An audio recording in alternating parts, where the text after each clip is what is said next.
endorsing the president's Gaza peace plan. In his piece today in The Australian, Greg Sheridan said that he could barely believe what he was writing. Greg joins me now, foreign editor, of course, at The Australian. You say he deserves a lot of credit here, but you are concerned about how on earth they put this into practical reality.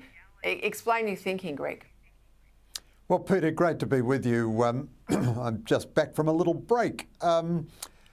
So Trump has had a tremendous victory at the United Nations Security Council. He not only got them to endorse his Gaza peace plan, but he got Russia and China to abstain. This was a traditional and good use of American diplomacy by getting all the Arab states and the Muslim world behind the plan. Russia and China didn't want to be seen to be vetoing something the Arab world supported. And this is the best prospect for a decent future for the poor people of Gaza that has been for many years. The American president wants to associate himself and put American resources and lead international resources into rebuilding Gaza.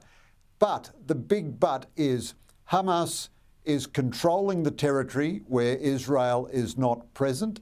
It is murdering Palestinians, and it rejected the UN Security Council resolution, and it shows no sign of being willing to disarm. Now, unless Hamas disarms, I don't believe any Arab nation would send in troops to go to war with Hamas to make them disarm. Even the Israelis have been unable to do that in 2 years of war.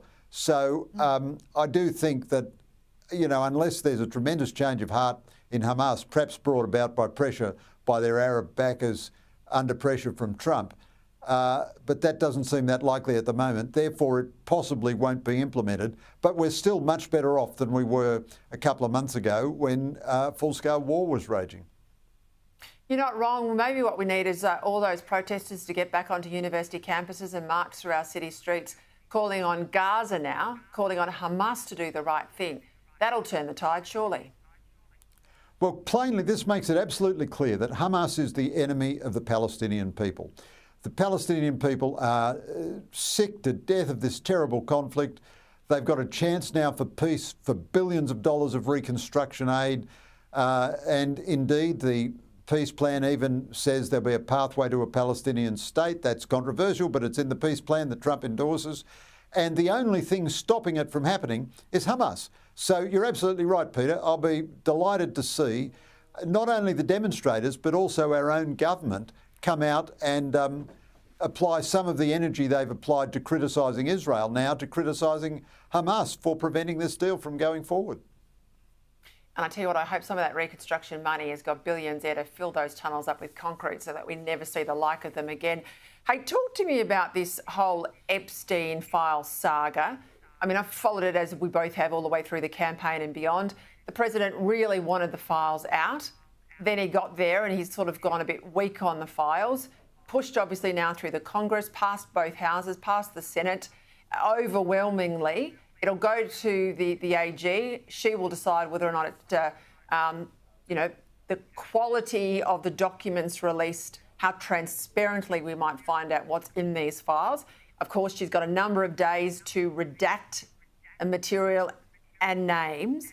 But it's no surprise that Trump knows Epstein, right? Or knew Epstein, given they both were, big fish in the New York pond, fine. But isn't it the Clinton types and the Bill Gates and everybody else who's been connected to him, aren't they just as likely to be nervous here as much as someone like Donald Trump would be? And look, if Donald Trump has got something to hide, well, surely the Democrats would have got these files out earlier.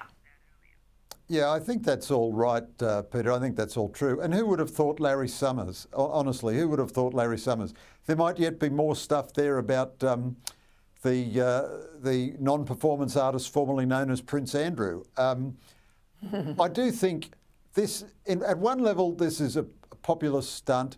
At another level, it's kind of sickening, really. It does indicate a kind of moral squalor amongst a great celebrity class of Americans. What Epstein was doing was trafficking underage girls, under 18 for sex. And he was convicted of this, and then a lot of rich, famous Americans remain friends with him, if not availing themselves of his services. And I think from Woody Allen to Bill Clinton to Larry Summers to Prince Andrew, you know, if there was something embarrassing about Trump, I think it's more likely to be in the realm of him still being matey with Epstein, because I think if there was a smoking gun there, as you say, it would have come out. And Virginia Giuffre, who was very brave about her testimony, said that she never saw Trump do or intimate in any way anything improper. But I mean, you know, Trump is a mixed grill. He's good and he's bad. I don't think it's very attractive that he was such a good buddy of Epstein, but there it is. I'll tell you what, the Lewinsky saga would be seen through a very different lens these days. So I think Bill Clinton That's right. would be the most nervous one out there. We'll leave that there. Thank you, Greg.